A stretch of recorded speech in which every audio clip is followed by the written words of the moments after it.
Hello hi and नमस्ते दोस्तों मान लीजिए आपने एक म्यूचुअल फंड में 5 लाख का अमाउंट इन्वेस्ट किया हुआ है और उस पे आपको 25% का रिटर्न मिला जो हो गया 1,25,000। यानी आपका 5 लाख बन गया 6,25,000। अब जो मैं बता रहा हूं उसको ध्यान से सुनना। मान लीजिए आपको 1,25,000 तो प्रॉफिट मिला ही मिला, लेकिन इसके ऊपर आपको 50,000 एक्स्ट्रा प्रॉफिट मिला।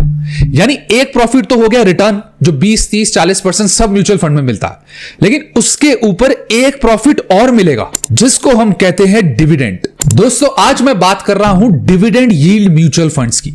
मैं जानता हूं कि आप में से ज्यादातर ने इसका नाम तक नहीं सुना होगा, लेकिन ये ऐसे म्यूचुअल फंड्स हैं जो बम्पर रिटर्न देते हैं, जैसे 50%, 55% या 60% से भी ज्यादा। यानी मान लीजिए आपने डिविडेंड यील्ड म्यूचुअल फंड में 3 लाख का अमाउंट इन्वेस्ट किया और उसमें पिछले 1 साल में आपको 60% का रिटर्न मिला, जो कि सही में मिला है और मैं आगे वो फंड आपको दिखाने वाला हूं। यानी 1 साल का रिटर्न हो गया 1,80,000 सिर्फ 3 लाख लगा के, यानी करीबन 15,000 रुपए महीने का रिटर्न। लेकिन बात सिर्फ यही खत्म नहीं होगी, हमें 1,80,000 तो रिटर्न मिला, प्लस ऊपर से हमें डिविडेंड भी मिलेगा जो बाकी किसी भी म्यूचुअल फंड में नहीं मिलता। लेकिन अब सवाल आएगा कि डिविडेंड आखिर होता क्या है, तो चलिए समझाता हूं। दोस्तों बहुत सारी बड़ी बड़ी कंपनीज होती हैं जो अपना प्रॉफिट शेयर होल्डर के साथ शेयर करती हैं, उसी को कहते हैं डिविडेंड। जैसे मान लीजिए मेरे पास HDFC के 1,000 शेयर हैं और HDFC ने कहा कि वो 10 रुपए पर शेयर देगा डिविडेंड। यानी मेरे पास 1,000 शेयर है तो 1,000 इंटू 10, 10,000, यानी 10,000 रुपए मुझे डिविडेंड मिलेगा HDFC से। यानी डिविडेंड म्यूचुअल फंड्स ऐसी कंपनीज में इन्वेस्ट करती हैं जो अपने शेयर होल्डर को डिविडेंड देती हैं, यानी उनके साथ प्रॉफिट शेयर करती हैं। तो आज मैं आपको टॉप 3 डिविडेंड म्यूचुअल फंड बताऊंगा, उसके बाद मैं आपको इसका टैक्स समझाऊंगा क्योंकि इसका टैक्स बाकी म्यूचुअल फंड से थोड़ा सा अलग होता है। तो हमारा पहला फंड है ICICI का प्रूडेंशियल डिविडेंड यील्ड फंड। तो जैसा कि आप देख सकते हैं पिछले 1 साल में इस फंड ने करीबन 56% का रिटर्न दिया है, यानी 56%। पिछले 3 साल में इसने 30% से ज्यादा का रिटर्न दिया है। पिछले 5 साल में भी 30% का रिटर्न दिया है, यानी ये बहुत स्ट्रॉन्ग और स्टेबल फंड है जैसा कि मैंने पहले बताया था। और सिंस इंसेप्शन इसने करीबन 18.5% का रिटर्न दिया है, यानी ये एक कंसिस्टेंट परफॉर्मर है। ये लगातार पिछले कुछ सालों से रिटर्न देता आ रहा है। तो दोस्तों ICICI का ये फंड एक डिविडेंड म्यूचुअल फंड है जो अपना 70% से ज्यादा पैसा ऐसी कंपनीज में इन्वेस्ट करता है जो डिविडेंड देती है। इस फंड का NAV है 56.8, यानी इस म्यूचुअल फंड का 1 यूनिट आप खरीद सकते हैं सिर्फ 56 रुपए में। और अगर इसके AUM के बात करें तो वो है 4,642 करोड़। यानी ये कोई छोटा मोटा फंड नहीं है, लोगों ने इसमें काफी पैसे इन्वेस्ट किए हुए हैं। इस फंड का एक्सपेंस रेशियो है 0.53%। आप इस फंड में इन्वेस्टमेंट से 100 रुपए महीने की SIP से स्टार्ट कर सकते हैं और जो लमसम करना चाहते हैं वो मिनिमम 5,000 रुपए से लमसम स्टार्ट कर सकते हैं। अब देखते हैं कि ये फंड कौन कौन सी कंपनीज में पैसा इन्वेस्ट करता है। तो सबसे पहले इन्वेस्ट करता है ICICI बैंक लिमिटेड में, जिसमें 7.54% करता है। उसके बाद NTPC लिमिटेड में, सन फार्मास्यूटिकल इंडस्ट्री जो एक हेल्थ केयर की कंपनी है, मारुति सुजुकी उसको तो आप सभी जानते होंगे, HDFC बैंक लिमिटेड, भारतीय Airtel limited, Larsen and Toubro limited, oil and natural gas corporation limited, Britannia industries जिसके बिस्किट आते हैं, और ITC लिमिटेड। दोस्तों मैं जानता हूं आप में से जितने भी लोग ये वीडियो देख रहे हैं, ज्यादातर लोगों की एज है 25 से 45 साल, और ये वो एज होती है जहां स्ट्रेस बहुत ज्यादा होता है क्योंकि बड़े बड़े सपने हैं। किसी को घर खरीदना है, गाड़ी खरीदनी है, शादी करनी है, पेरेंट्स को ट्रिप पे ले जाना है, लेकिन ये सब चीजें सिर्फ एक ही चीज पूरी कर सकती है जो है फाइनेंशियल प्लानिंग। हमारी बहुत सारी इन्वेस्टमेंट फेल हो जाती है क्योंकि वो बेस्ड होती है सुनी सुनाई बातों पे, जैसे रिलेटिव से पूछ के इन्वेस्ट कर दिया, टेलीग्राम पे देख के इन्वेस्ट कर दिया। इससे सिर्फ एक ही चीज होती है, वो है लॉस। तो दोस्तों आपने वीडियोस तो बहुत सारी देखी होंगी, लेकिन आज मैं आपको रेकमेंड करना चाहता हूं एक बुक जिसका नाम है money smart in your 20s and 30s। दोस्तों ये बुक 25 से 45 साल के लोगों के लिए है जो अपनी फाइनेंशियल प्लानिंग नहीं कर पा रहे हैं, गलत डिसीजंस लेते हैं, लॉस खाते हैं और उनके सपने वहीं के वहीं रह जाते हैं। दोस्तों ये बुक आपको सिखाती है नंबर 1 इन्वेस्टिंग बेसिक्स। दोस्तों इंडिया में 2,500 से ज्यादा म्यूचुअल फंड्स है, 5,000 से ज्यादा लिस्टेड स्टॉक्स हैं। तो इसमें आपके लिए कौन सा सही है, इसे पता करने के लिए आपको इन्वेस्टिंग बेसिक्स पता होना बहुत जरूरी है।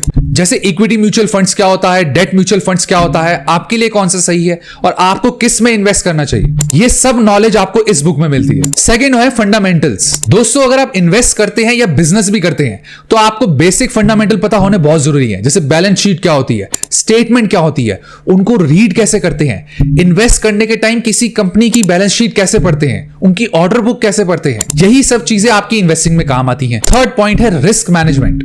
अगर आप इन्वेस्टमेंट करते हैं तो सबसे इंपॉर्टेंट पार्ट होता है रिस्क मैनेजमेंट और हेजिंग, ताकि आपको मार्केट क्रैश होने पर ज्यादा लॉस ना हो। और फोर्थ पॉइंट है इन्वेस्टमेंट ऑप्शंस। मार्केट में कई सारी इन्वेस्टमेंट ऑप्शन है, जैसे एफडी हो गया, गोल्ड हो गया, म्यूचुअल फंड हो गया, स्टॉक्स हो गया, कॉर्पोरेट डेट्स हो गया, एक्सेट्रा। लेकिन आपके लिए कौन सा सही है? जैसे मान लीजिए आपका कोई गोल है कि आपको 5 साल के अंदर घर खरीदना है, तो आपको किस में इन्वेस्ट करना है कि आप अपने गोल तक पहुंच सके। ये सब चीजें आप इस बुक से सीख सकते हैं। और फिफ्थ और लास्ट पॉइंट है इंश्योरेंस। दोस्तों, मेडिकल कॉस्ट बढ़ती जा रही है और कभी भी किसी के ऊपर भी मेडिकल इमरजेंसी आ सकती है। इसलिए आपको मेडिकल इंश्योरेंस के टर्म जैसे room rent cap, cashless insurance, copay, pre medical test etcetera जैसे टर्म्स आपको पता होने चाहिए, जिसकी सारी इंफॉर्मेशन इस बुक में अवेलेबल है। तो चाहे आपकी करंट इनकम कितनी भी हो, 20,000 कमाते हो, 50,000 कमाते हो, 5 लाख कमाते हो या 50 लाख कमाते हो, ये बुक आपको एक लॉन्ग टर्म फाइनेंशियल प्लानिंग करना सिखाती है। और सिर्फ ये ही नहीं, ये आपको टैक्स के बारे में भी बताती है कि आप अपना टैक्स कैसे एफिशिएंटली बचा सकते हैं। दोस्तों, मैं खुद एक बुक रीडर नहीं हूं, लेकिन ये बुक पढ़ने के बाद मैं आपको डेफिनेटली कहूंगा कि आज के जमाने में हर किसी को ये बुक पढ़नी चाहिए, ताकि आप अपनी फाइनेंशियल प्लानिंग कर सकें। और अगर आप भी अपने फाइनेंशियल डिसीजंस को अपने कंट्रोल में लेना चाहते हैं, आप भी ये बुक जरूर पढ़ें। इसका लिंक डिस्क्रिप्शन में है, आप चेकआउट कर सकते हैं। और अगर आप मेरा यूनिक कूपन कोड यूज करते हैं जो है राइट15, तो आपको 15% का एडिशनल डिस्काउंट मिलेगा ज़ेब्रा लर्न पे। और रही बात प्राइसिंग की, तो इसके चार्जेस बहुत ही नॉमिनल हैं, so do check it out. अब आते हैं अपने दूसरे फंड पे, जो है LIC का डिविडेंड यील्ड म्यूचुअल फंड। तो जैसा कि आप देख सकते हैं कि पिछले 1 साल में इसने करीबन 63% का रिटर्न दिया है, यानी 63% का रिटर्न, जो बहुत ही एक्सीलेंट है। पिछले 3 साल का रिटर्न देखेंगे तो करीबन 25.5% का रिटर्न, और पिछले 5 साल का रिटर्न देखेंगे तो 27% से ज्यादा का रिटर्न दिया है इस फंड, यानी ये फंड भी कंसिस्टेंट परफॉर्मर है। दोस्तों, ICICI की तरह ये फंड भी अपना 70% के करीब सिर्फ डिविडेंड वाली कंपनीज में इन्वेस्ट करता है। और इसका NAV है 33.2, यानी करीबन 33 रुपए में आप इस म्यूचुअल फंड का 1 यूनिट खरीद सकते हैं। वहीं अगर इसके AUM की बात करें तो वो है सिर्फ 330 करोड़ रुपए। अब आप में से कई लोगों को ये AUM बहुत कम लगेगा, और जो कि सही बात है, और इसका एक ही नेगेटिव पॉइंट है। अगर इसकी कुछ टॉप होल्डिंग्स की बात करें तो सबसे ज्यादा पैसे ये भी ICICI बैंक लिमिटेड में इन्वेस्ट करता है। उसके बाद टाटा कंसल्टेंसी सर्विसेज, जिसको TCS भी कहते हैं, power finance corporation limited, NTPC limited, Bharat electronics limited, axis bank, Mahindra and Mahindra जो ऑटोमोबाइल कंपनी है, मारुति सुजुकी, शक्ति पंप्स लिमिटेड और सनोफी इंडिया लिमिटेड। इस फंड का एक्सपेंस रेशियो है 1.45%, जो कि बहुत ही ज्यादा है। ये फंड मैंने अपनी लिस्ट में सिर्फ इसके रिटर्न्स को देख के लिया है, लेकिन मैं आपको इन 3 के सिवा और भी चॉइसेस दूंगा वीडियो के एंड में। अगर आप इस फंड में इन्वेस्ट करना चाहते हैं तो आप सिर्फ 1000 रुपए महीने से SIP स्टार्ट कर सकते हैं और 5000 रुपए महीने से लमसम। अब आते हैं अपने तीसरे और आखिरी म्यूचुअल फंड पे, जो है UTI का डिविडेंड यील्ड म्यूचुअल फंड। अगर आप इसके रिटर्न्स देखेंगे तो पिछले 1 साल में इसने करीबन 54.5% का रिटर्न दिया है, यानी 54% से ज्यादा का रिटर्न दिया है। पिछले 3 साल में इसने करीबन 21.5% का रिटर्न दिया है, और पिछले 5 साल में इसने 25% का रिटर्न दिया है। दोस्तों, UTI के इस म्यूचुअल फंड का NAV है 195.48, यानी 195 रुपीस में आप इस म्यूचुअल फंड का 1 यूनिट खरीद सकते हैं। और इसका फंड साइज है 4371 करोड़, यानी एक काफी डिसेंट फंड है। अब आते हैं इसकी होल्डिंग्स पे। सबसे ज्यादा पैसे ये HDFC बैंक लिमिटेड में इन्वेस्ट करता है, जो है 7.44%, Infosys limited, tech Mahindra limited जो एक और टेक्नोलॉजी कंपनी है, Bharat electronics limited, Mahindra and Mahindra, Kotak bank, ICICI bank, Tata steel जो कि एक मेटल कंपनी है, ITC लिमिटेड और टाटा कंसल्टेंसी सर्विसेज यानी TCS। अगर इसके एक्सपेंस रेशियो की बात करें तो वो है 1.41%, जो कि दोबारा से बहुत ज्यादा है। लेकिन इस कैटेगरी में सिर्फ ये कुछ ही कमियां हैं कि इसका एक्सपेंस रेशियो ज्यादा होता है। आप इस फंड में सिर्फ 500 रुपए महीने से SIP स्टार्ट कर सकते हैं, और अगर लमसम करना चाहते हैं तो सिर्फ 5000 रुपए से लमसम स्टार्ट कर सकते हैं। तो दोस्तों, टैक्स के बारे में बताने से पहले मैं आपको कुछ और फंड्स दिखा दूं इसी कैटेगरी के, जो काफी अच्छे रिटर्न देते हैं और उनका फंड साइज भी ज्यादा है। तो आप देख सकते हैं एक HDFC का भी डिविडेंड यील्ड फंड आता है, जिसने 46.25% का रिटर्न दिया है पिछले 1 साल में। वहीं एक आदित्य बिरला का भी बहुत अच्छा फंड है, जिसने करीबन 52.5% का रिटर्न दिया है पिछले 1 साल। वहीं एक टेम्पलेटन का भी आता है, IDBI का भी आता है, टाटा का भी आता है। दोस्तों अब आते हैं मेन पॉइंट पे, जो है टैक्स। इस कैटेगरी के म्यूचुअल फंड का टैक्स बाकी म्यूचुअल फंड से थोड़ा अलग होता है। जहां बाकी म्यूचुअल फंड में short term capital gain tax लगता है 20%, जो पहले 15 था अब 20 कर दिया है। LTCG लगता है 12.5%, जो पहले 10% था। लेकिन इस कैटेगरी में शॉर्ट टर्म कैपिटल गेन लगता है एज पर टैक्स स्लैब, यानी इसमें 15-20% का चक्कर नहीं है। आप जिस भी टैक्स स्लैब में पढ़ते हैं, जैसे आपकी इनकम 3 से 7 लाख है, 7 से 10 लाख है, 15 लाख है या उससे ऊपर है, जिस टैक्स स्लैब में भी आते हैं और जो भी उसका रेट है, उतना ही आपको इस म्यूचुअल फंड पे टैक्स देना होगा। वहीं अगर आप 1 साल से बात करते हैं तो फिर आप लॉन्ग टर्म कैपिटल गेन में आ जाएंगे, यानी LTCG में। इसमें LTCG लगता है 15%, लेकिन विद इंडेक्सेशन बेनिफिट्स, यानी आपने कब लिया था, उसके बाद कितना इन्फ्लेशन हुआ, जो इंडेक्सेशन का बेनिफिट होता है वो आपको इस कैटेगरी में मिलता है और बाकी किसी कैटेगरी में नहीं मिलता।